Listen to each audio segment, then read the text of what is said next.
ബൈക്കിൻ്റെ ഒരു സ്ക്രാപ്പും അങ്ങനെ മെക്കാനിക്കൽ പരമായിട്ടെല്ലാം വർക്കും ചെയ്യുന്നൊരു കടയാണ് കേട്ടോ. ഇതുണ്ടോ ഓടിക്കുന്നു പഴയ കാൻഡി ഹോണ്ടയാണ് കേട്ടോ. ഇത്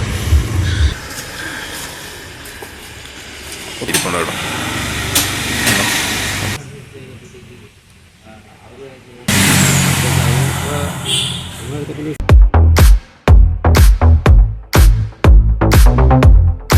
ഇന്നൊരു ബൈക്കിൻ്റെ ഒരു സ്ക്രാപ്പും അങ്ങനെ മെക്കാനിക്കൽ പരമായിട്ടെല്ലാം വർക്കും ചെയ്യുന്നൊരു കടയാണ് കേട്ടോ. ഇതുണ്ടോ ഓൾഡ് എൻഫീൽഡൊക്കെയാണ്. അപ്പോൾ അതിൻ്റെ വർക്കൊക്കെ ചെയ്തുകൊണ്ടിരിക്കുക. പെയിൻറ്റിങ് ആണ്, റീസ്റ്റോറേഷൻ വർക്കും കാര്യങ്ങളൊക്കെ ചെയ്തുകൊണ്ടിരിക്കുകയാണ്. പിന്നെ ഇതേപോലെ ഒരു ബുള്ളറ്റ് തന്നെയാണ്, അലവിലൊക്കെയുള്ള ബുള്ളറ്റും കാര്യങ്ങളൊക്കെ. ഇവിടെയും ബുള്ളറ്റുണ്ട്.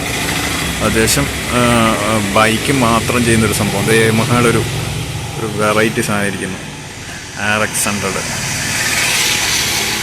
സൂപ്പർ. പിന്നെ നമുക്ക് ഇവിടെ ബൈക്ക് കാണാൻ പറ്റും. പിന്നെ അങ്ങോട്ടൊക്കെ വരുവാണെങ്കിൽ ഒത്തിരി പഴയ ബൈക്കും കാര്യങ്ങളൊക്കെ തന്നെയുണ്ട്. ഇവിടെ കുറച്ച് സ്ക്രാപ്പ് ആയിട്ടുണ്ട്. പിന്നെ നമുക്ക് എൻജിൻ സംഭവങ്ങളൊക്കെ ഇവിടെ കാണാം. പിന്നെ നമുക്ക് ഇവിടെ ഒരു പഴയ ഒരു അപ്പാച്ചി ഇരിപ്പുണ്ട്. പിന്നെ നമുക്ക് ഇവിടെ നോക്കുവാണെങ്കിൽ ഒരു പഴയ കൈനറ്റിക് ഹോണ്ടയാണ് കേട്ടോ.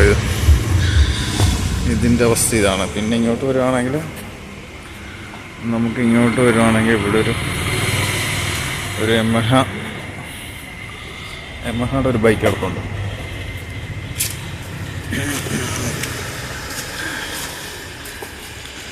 ഒത്തിരി സ്ക്രാപ്പായിട്ടുള്ള സ്ഥലങ്ങളാണ്, സ്ക്രാപ്പ് സംഭവങ്ങൾ കിടക്കുന്ന സ്ഥലങ്ങളാണ്. ഇങ്ങോട്ട് വരുവാണെങ്കിൽ മൊത്തം അഴുക്കാണ്.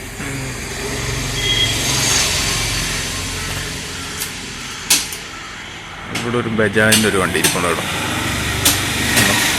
ബജാജിൻ്റെ ഒരു വണ്ടി ഇരിപ്പുണ്ട്. പിന്നെ ഇവിടെ ഒരു പഴയൊരു ലാംബിയോ ആപ്ലിക്കേഷൻ ഇരിപ്പുണ്ട്. മൊത്തം സ്ക്രാപ്പാണ് കേട്ടോ. ഇവിടെ മൊത്തം ബൈക്ക് സംബന്ധമായിട്ടുള്ള എല്ലാ സംഭവങ്ങളും നമുക്കിവിടെ കാണാൻ പറ്റും. പാമ്പുണ്ടോയെന്ന് അറിയത്തില്ല. പിന്നെ ഇവിടെ ഒരു ഒരു പഴയ ലൂണായിരിക്കുന്നുണ്ടോ, ലൂണയും കാര്യങ്ങളും. പിന്നെ നമുക്ക് ഇവിടെ ഒരു ബൈക്ക് ഇരിപ്പുണ്ട്. ഇതിൻ്റെയൊക്കെ പേരൊന്നും കറക്റ്റ് അറിയാൻ പറ്റുന്നില്ല കേട്ടോ. പിന്നെ അതായത് നമുക്ക് ഒത്തിരി പഴയ വണ്ടിയും കാര്യങ്ങളൊക്കെ നമുക്കിവിടെ കാണാൻ പറ്റും. ജസ്റ്റ് നമുക്ക് ഇങ്ങോട്ട് വരുവാണെങ്കിൽ ഇവിടെ ഇച്ചിരി ചെളിയും കാര്യങ്ങളൊക്കെയാണ്.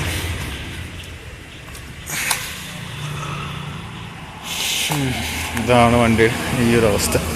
നമുക്ക് ഇവിടെയും കുറേ സംഭവങ്ങളൊക്കെ ഉണ്ട് കേട്ടോ. ഒത്തിരി സാധനങ്ങളും കാര്യങ്ങളൊക്കെ ഉണ്ട് നമുക്ക്.